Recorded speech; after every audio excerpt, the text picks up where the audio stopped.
You are looking at Julian's pronunciation guide, where we look at how to pronounce better some of the most mispronounced words in the world, like this other curious word. But how do you say what you're looking for today?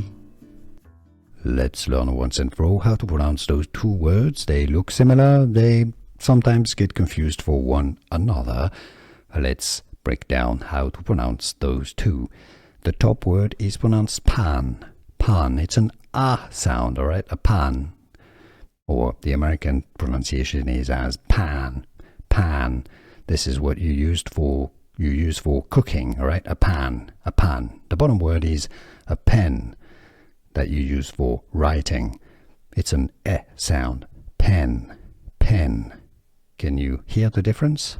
Top word, a pan for cooking, a pen for writing. Pan versus pen.